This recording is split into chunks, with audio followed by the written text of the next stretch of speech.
menyanyikan lagu nasional dulu supaya lebih semangat dan meningkatkan rasa nasionalisme kita.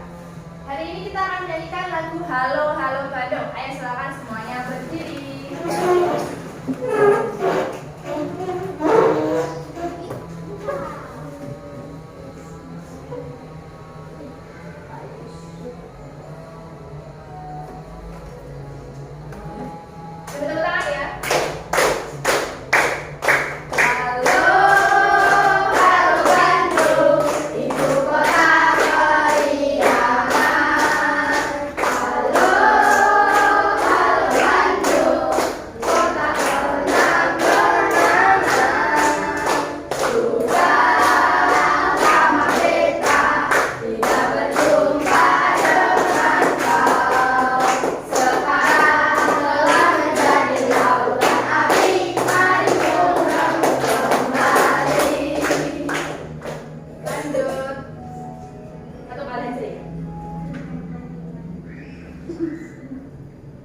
Ya, silakan berdua kembali.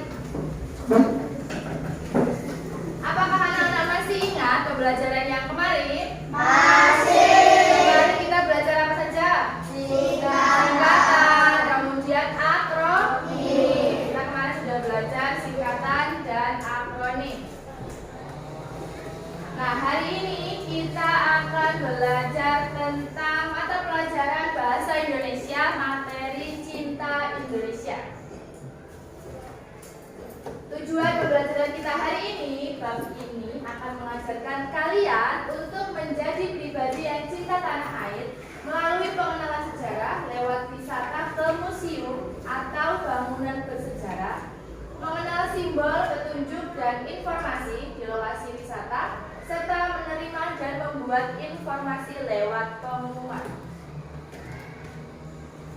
Nah, sekarang Bu Nisa mau tanya, siapa yang sudah pernah berkunjung ke museum?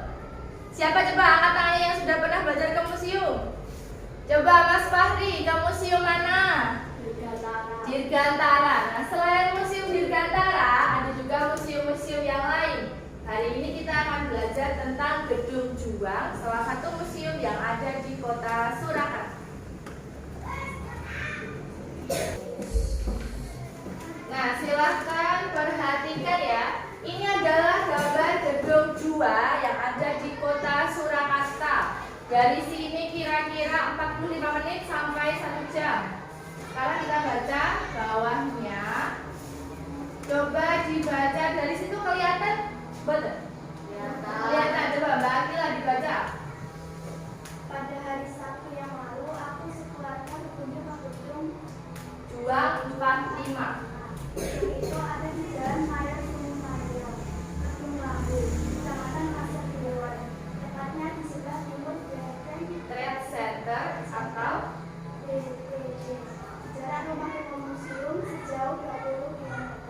Waktu tempuh perjalanan sekitar 45 menit dari rumah. Gedung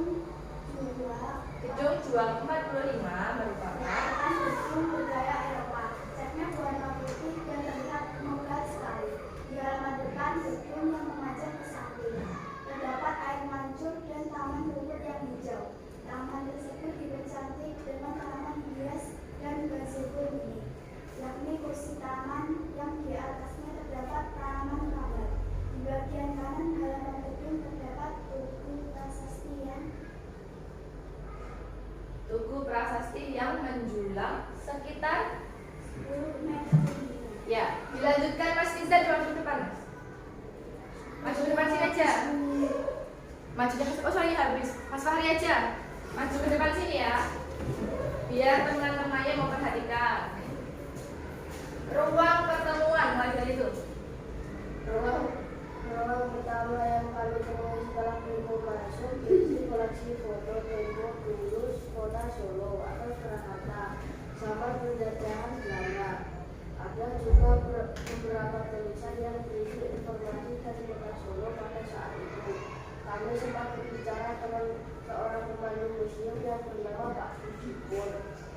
Beliau menunjukkan bahwa Gedung Juang 45 mulai dibangun tahun 1876 dan selesai selesai tahun 1880 bersama saya. Gedung ini dibangun sebagai penolak dan pendukung benteng Paseputuk yang ada di bagian utara gedung ini. Setelah melewati ruang pertama, kami sampai di bagian tengah gedung yang berupa ruang terbuka. Di ruang ini terdapat beberapa kursi, taman, skala jalan gaya Eropa, dan beberapa ornamen lainnya. Banyak pengunjung yang berlama-lama di sana, ada yang sedang duduk santai, berfoto, atau menjelajahi setiap sudut ruang terbuka, mengamati setiap arsitektur. Ya, silakan duduk. Beri tepuk tangan untuk Mbak Akila dan Mas Fahri. Nah, sekarang kita punya beberapa soal yang akan dikerjakan secara berkelompok. Ini gambar gedung juang yang tadi. Kemudian ada beberapa pertanyaan. Silakan dikerjakan secara berkelompok. Silakan dulu ya. Dikerjakan bersama-sama aja. Nah, bersama-sama dulu ya.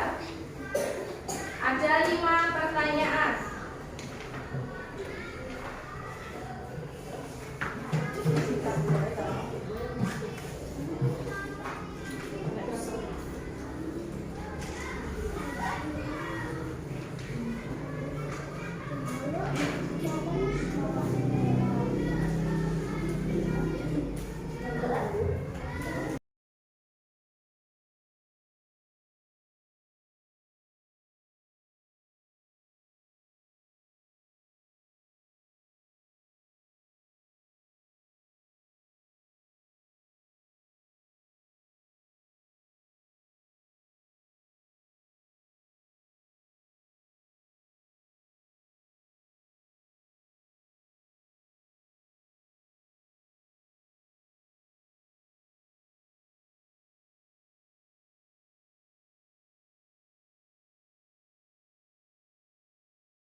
Foto tempo dulu di ruang 1.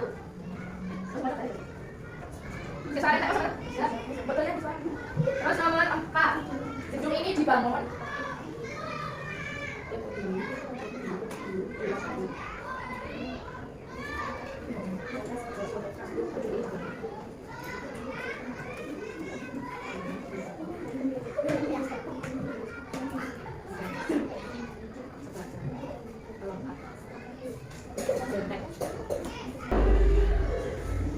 Apakah sudah selesai? Sudah. Ya, sekarang coba kelompok 1, silakan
membaca, ada aturan penulisannya, ada penggunaan huruf kapital di awal kalimat.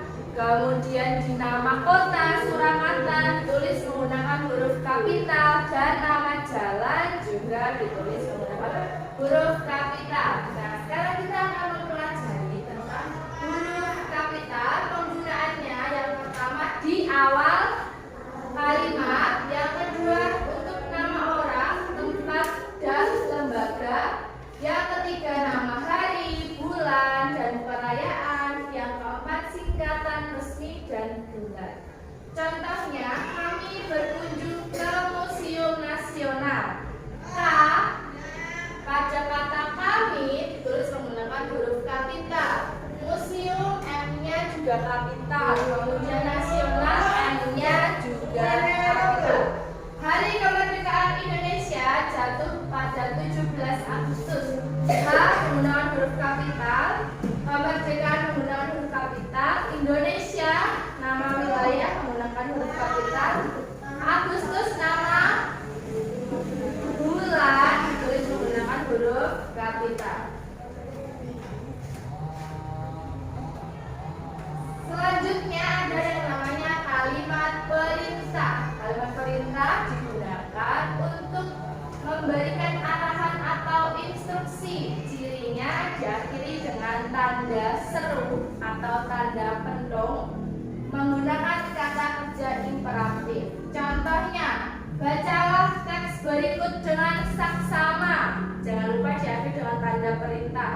Buanglah sampah itu, juga diakhiri dengan tanda perintah atau tanda seru.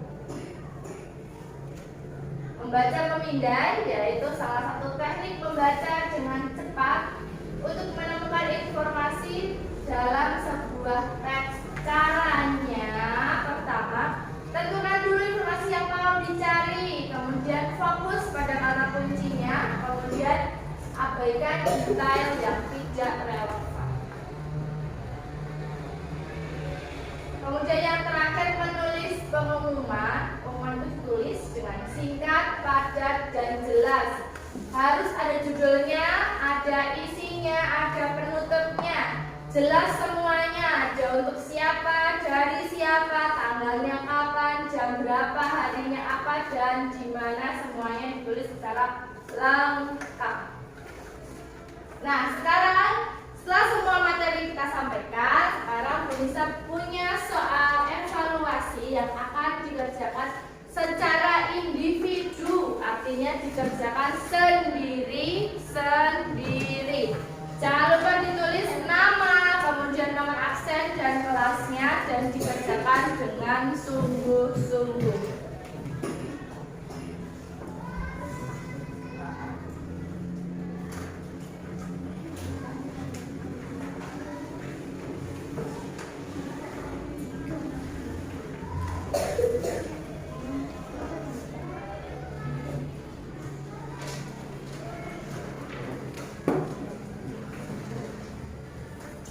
Silakan dikerjakan secara mandiri. Selamat mengerjakan.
Nanti kalau misalnya itu selesai, sudah atau itu ya benar.